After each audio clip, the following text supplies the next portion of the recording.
Hello, I'm Coercer, and we are watching games from ArtifactCup number 29. We've just seen the first game between Descara and Megarith, and let's now head into the second game and see who won there. We've watched the first one from Megarith's perspective. The first game was played on the Boneyard, and Megarith conceded the match once he thought, or once he felt that the game was lost. Would have been interesting to see that play out right till the end, but that's what we have to look at. So Megarith will be playing as the Coalition, and Descara will be playing as the Calcian. They will play this match on Canyon Outpost, which is a 4-player map. Let's just reveal all production. There we go.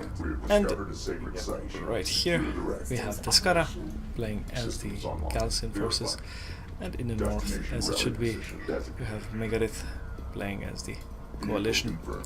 Descara immediately starts building salvagers from both his carrier and production cruiser, so he is getting up his economy, and Megarith is doing the same. He is building up salvagers from his carrier.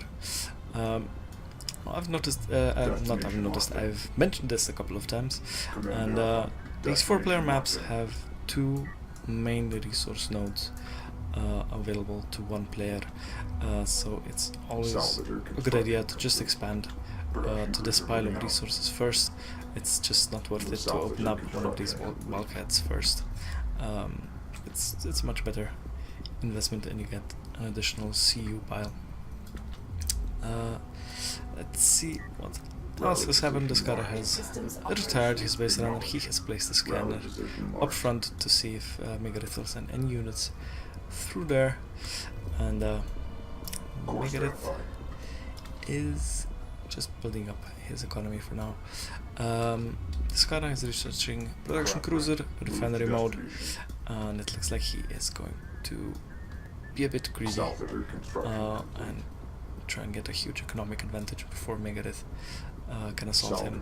As you can see, the map is quite large, and it takes a while for any forces to travel across it, so maybe Descara will be able to get away with it. We will see what happens. And of note are also these passages here, or paths, between these huge crashed starships, which are basically choke points on the map. So if you engage here, you need to be very careful what your opponent has on the other side, because you just might be entering a huge meat grinder and lose a lot of units here. The other side of the map is way more open, and this is where both players have their extraction zone. Megarith already has an AV on the field, and he is building more. He has 2 AAVs, so he is going for some AAV aggression, while Descara is building up set skimmers. His railgun fabrication is almost done, so I expect him to build a heavy railgun as soon as that is finished, so he will be able to beat off these AAVs. I think he might be expecting that, but we'll see what he'll queue up in that production cruiser. And he is building an assault railgun. Assault railguns are of course also great against AAVs, but heavy railguns build a bit quicker, and he might already have 2 out and then build then queue up an assault railgun. So those heavy railguns will deal heavy damage to the AAVs, and the assault railgun could clean up, or the assault railguns. As I said earlier, it takes quite a while for units to get across the map. Descara has spotted those AVs coming in with his sand skimmer, and his other sand skimmer is hanging out at these bulkheads, scouting if Megarith has also expanded to any of those. Megarith has placed a LAV at Descara's extraction zone, so he'll be able to spot any units moving through there, thanks to the radar pings. Descara moves that sand skimmer around to see how many LAVs are there.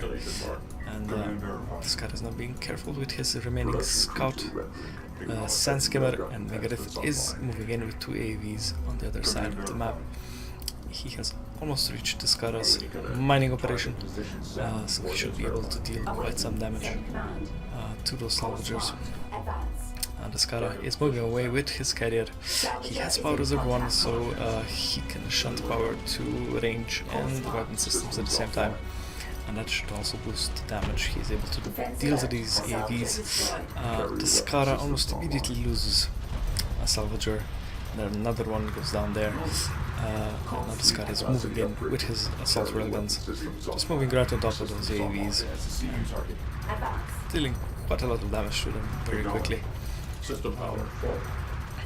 Let's see, yes, he does have 2 armor levels for those railguns researched already, so the AVs really won't deal that much damage to these assault railguns, while the opposite of course is true. Descara has a heavy railgun available, so he can park it somewhere here on that high ground. Maybe he won't even reveal it this moment. Oh, but Megarith is moving it with LAVs from the other side, trying to pick off more salvagers and a railgun or 2. Descara is trying to move his assault railguns so they're able to fire at those LAVs, while these 3 are apparently there just for bait. LAVs go down, and now Descara has a large army available. He has 5 assault railguns, 2 heavy railguns, a sand skimmer. Well, he has 5 sand skimmers on the field, and Megarith, it looks like Megarith lost his assault force. He has no other AVs or light attack vehicles on the field. He's just now producing LAVs as fast as he can. And Descara is also moving up with his carrier, so this could get very dicey for Megarith very quickly, especially if Descara just moves in with his force right now and doesn't wait for Megarith to get any kind of railguns or any kind of air units. Descara is researching missile ship fabrication. He is expecting an air switch, which is the usual path coalition players take after doing AV assault. So if Megarith will go for air, that won't be quite as effective unless he moves out with those strike fighters now, and he does not have any in his carrier, as far as I can tell. Megarith is now producing 2 support cruisers. He does spot all of those assault railguns right on his doorstep. He's trying to take them out with LAVs, but all of those armor upgrades on those assault railguns are making them a bit tougher nuts to crack. Those 2 heavy railguns are exposed, and those 3 LAVs might just get on top of them and then take them out. So Descara looks like he will lose those 2 heavy railguns, but he defeated that force of LAVs, and now Descara sand skimmers are raiding Megarith's base, trying to take out those freshly produced LAVs and any salvagers and any other targets of opportunity, and that was just beautiful pincer movement here.